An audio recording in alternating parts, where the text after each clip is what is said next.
कहीं इन सारे चीज़ों का प्रचार प्रसार लोगों ने खूब पुरजोर तरीके से किया और जनता भ्रम में आ गई। भ्रम में आकर के उसने मतदान उनको कर दिया और मतदान किया, उनके लोग जीते।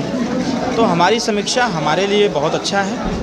हमारे मतदाताओं ने बहुत ताकत के साथ, तन्मयता के साथ और 100% मतदान करने का काम स्वयं भारतीय समाज पार्टी के पक्ष में किया है। सिर्फ यहीं पर ही नहीं, हम लोग तो कई लोकसभाओं का बूथों को उठा करके हमने देखा, जिन लोकसभा सीटों पर हम लोग पिछली बार भी चुनाव लड़े थे, उन सारी सीटों को देखने के बाद भी इस चीज़ को हम कह सकते हैं कि हमारे मतदाता 100% गठबंधन के पक्ष में मतदान किया है, चाहे कोई भी सीट रहा हो। माननीय श्री ओम प्रकाश राजभर जी के को मान करके कि हमारा प्रत्याशी चाहे जो हो, हमें नेताजी को वोट करना है।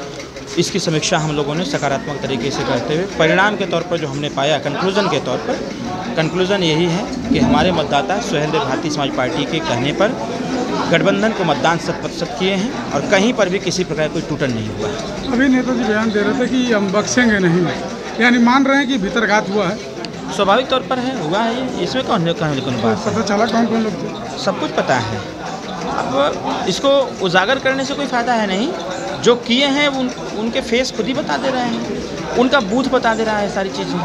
तो खुद की समीक्षा करने, वो स्वतः आत्मचिंतन कर लेना कि हम क्या किए हैं। हम लोगों ने तो गठबंधन धर्म का पालन बहुत ईमानदारी से किया और लोगों को हम लोगों ने अपील भी किया। मैं अपना चुनाव लड़ रहा था, लेकिन अगल बगल के लोकसभाओं में कार्यकर्ताओं को निरंतर अवगत भी करा रहे थे कि सब लोग कमल के फूल पर बटन दबाइए, क्योंकि वहाँ प्रत्याशी का सवाल नहीं, वहाँ सवाल नेताजी का। हम लोगों ने ईमानदारी से अपना जिम्मेदारी निर्वहन किया, लेकिन कहीं ना कहीं सहयोगी पार्टी के कुछ नेताओं के, जो बड़े नेता थे, उनके द्वारा तमाम तरह की समस्याएं हमको रोकने के लिए उत्पन्न की गई और उसमें वो सफल भी रहे। तो आपका आभास नहीं हुआ चुनाव के दौरान कि नहीं हमारे साथ धोखेबाजी हो रही है? नहीं, आभास हुआ था। माहौल कुछ ऐसा था कि मैं किसी को कुछ कह भी नहीं सकता था। आभास हुआ था, लेकिन वो कहते हैं ना कि अगर बिल्ली जो है शेर का खाल पहन ले तो वो शेर नहीं कहा जा सकता है। बाहर से दिखता है कि वो शेर हो सकता है, लेकिन कहीं ना कहीं कुछ ऐसा था। ऐसे बहुसंख्यक लोग नहीं हैं, कुछ लोग हैं, कुछ दिन में वो खुद ही बोलना चालू कर देंगे, इस चीज़ को उजागर हो जाएगा सब कुछ। कल तो आपके ही चैनल पर हमने देखा, आपके ही चैनल पर मैंने देखा कि वो शेर का दावा करने वाले लोग कहीं ना कहीं बिल में घुस गए थे और जब चुनाव ख़त्म हो गया तो किस प्रकार से सीना चौड़ा करके मैदान में उतरने का काम कर रहे थे। और ऐसा लग रहा था कि पूरी योगी और मोदी की कैबिनेट, मोदी पूरी सरकार की ताकत वहीं बसती है। तो जो आपके साथ भी हुआ वो नहीं होना चाहिए था। जवाब देना चाहिए लोगों को, जो भी जवाब हो, पॉजिटिव हो नेगेटिव हो, उनको देना चाहिए था। और जवाब देते तो उससे सिर्फ समाज में भी एक मैसेज भी कन्वे होता, किसने क्या किया, पारदर्शिता के तौर पर दिखता भी। वैसा नहीं होना चाहिए था। लेकिन हर चीज़ की समीक्षा जब हो रही है तो उसकी भी समीक्षा सरकार करेगी और सूचना ये भी है कि सरकार इसकी समीक्षा करने भी जा रही है और समीक्षा के साथ साथ ऐसे लोगों पर संगठन के लोग कार्रवाई भी करेंगे। अभी आप बयान दें कि चुनाव लड़ने का मन नहीं कर रहा है, तो 27 में नहीं लड़ेंगे?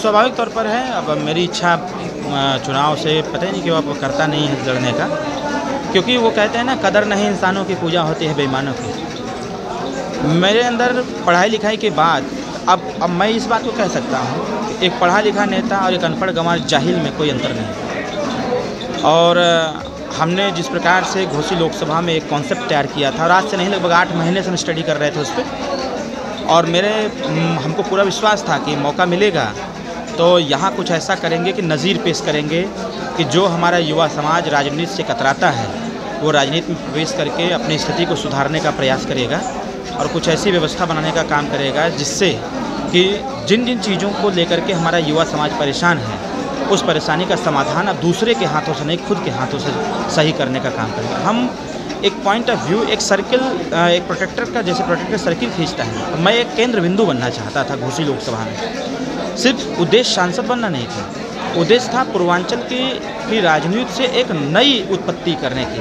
एक नई सोच डेवलप करने की, एक नया निर्माण करने का। कि जब हमारे राजनीतिक इतिहासकारों ने कहा है कि सब कुछ संभव है तो हर चीज़ किया जा सकता है, लेकिन नेगेटिव नकारात्मक शक्तियाँ थोड़ी सकारात्मक शक्तियों से ज़्यादा प्रभावी होती हैं और सही बातें थोड़ा लेट समझ में आता है और गलत बातें, बुरी बातें जल्दी समझ में आ जाता है। जिस प्रकार से छोटा सा बच्चा उसको सही अगर एक्टिविटी समझाने का प्रयास करे तो समय लगता है, लेकिन नकारात्मक चीज़ें, गलत चीज़ें जल्दी सीख जाता है। तो कहीं ना कहीं समाज में भी इस प्रकार की स्थिति है और ये सारी चीज़ देखने के बाद जैसे मनोबल टूटा है, हौसला नहीं टूटा है, लेकिन अब इच्छा नहीं करता इन सब चीज़ों करने का। लेकिन मैंने अपने घोसी के लोगों को विश्वास दिलाया है कि चुनाव हारने के बाद भी मैं वो सारे काम कराने का पूरा प्रयास करूंगा जो काम हमने कहा है, जिस चीज़ का वचन हमने जनता को दिया है, वो चाहे यूनिवर्सिटी वाला मसला हो या फिर जो भी 6 कंपनियां बंद हैं यहाँ पर, जो भी उद्योग के साधन थे वो जो बंद हैं उसको चालू कराना, गवर्नमेंट के पीजीआई को स्थापित कराना यहाँ जो गवर्नमेंट के द्वारा संचालित हो, पीपीई मॉडल पर नहीं, गवर्नमेंट के द्वारा संचालित हो। इसके साथ साथ जो हमने ITI, पॉलिटेक्निक, महिला डिग्री कॉलेज या यूनिवर्सिटी की जो हमने बात की थी, हम इस पे पत्राचार करेंगे, पहल करेंगे और जब जब हमारी मुलाकात माननीय प्रधानमंत्री जी से होगी, गृह मंत्री जी से होगी, तब तब हम उनको पत्राचार के माध्यम से अवगत कराएंगे कि हमारे घोसी लोकसभा के विकास की रफ्तार को देश की रफ्तार के साथ जोड़ने के लिए इन मूल चीज़ों की आवश्यकता है, जिससे कि हमारे यहाँ के बच्चे, यहाँ के युवा यहीं पर काम करें, यहीं पर पढ़ाई लिखाई करें और पढ़ाई लिखाई करके इनको बाहर ना जाना पड़े, यहीं पर रोजगार भी करें, यहीं पर काम भी करें। ठीक है, एक सवाल और हमारा कि सिंबल का बड़ी समस्या हुई थी इसमें, तो सिंबल आप लोग चेंज करेंगे? नहीं, इस पर अभी पार्टी के अंदर चिंतन मंथन चल रहा है कि क्योंकि प्रपोजल मेरा है ये, हालांकि ये प्रपोजल बहुत लंबे समय पहले भी आया था तो हमने इसको खारिज कर दिया था, लेकिन फिर से प्रपोजल हमारे निचले स्तर के बूथ स्तर कार्यकर्ताओं ने प्रेषित किया है। अब ये पार्टी फोरम का विषय है, अब हम लोग बैठेंगे, आपस में चर्चा पर चर्चा करेंगे, इसका पॉजिटिव नेगेटिव हैक देखेंगे और उसके बाद निर्णय लेंगे कि सिंबल बदलना चाहिए कि नहीं बदलना चाहिए। आखिरी सवाल, दिल्ली जाएंगे? दिल्ली तो हम 3 बार हो चुके हैं। नहीं, प्रधानमंत्री जी से मिले, फिर उसके बाद जिस लोकसभा में अभी यहाँ का सांसद नहीं पहुँच पाए हैं उसके पहले मैं घूम घाम के चला आया। नहीं, सब देख के मैं चला आया। मंत्रिमंडल का विस्तार हो गया तो बोलना कि गठबंधन की तरफ सीट मिल जा सकते हैं। देखिए, कौन नहीं जाना चाहेगा, अगर माननीय प्रधानमंत्री जी और गृह मंत्री जी उसके लायक समझेंगे तो अवसर देंगे तो जाएगा, नहीं अवसर मिलेगा तो प्रयास किया जाएगा, जनता के बीच में रह करके जनता के कामों को किया जाएगा। मैं तो पहले भी कहता था ना कि मेरे दरबार में किसी भी काम को हम पेंडिंग में नहीं छोड़ते। अभी भी आपने देखा, मैं गेट पर गया, एक चौहान, जिस चौहान को ऑब्जेक्शन लोग कर रहे हैं वो चौहान का लड़का था, व्यक्ति आए थे, उनकी बेटी को ससुराल वालों ने मारपीट करके खदेड़ दिया है। मैं ये नहीं कहा ठीक है देख लेंगे, हमारे यहाँ ये मेरी आदत में है कि कोई समस्या मेरे पास है तो इमीडिएट उसका समाधान।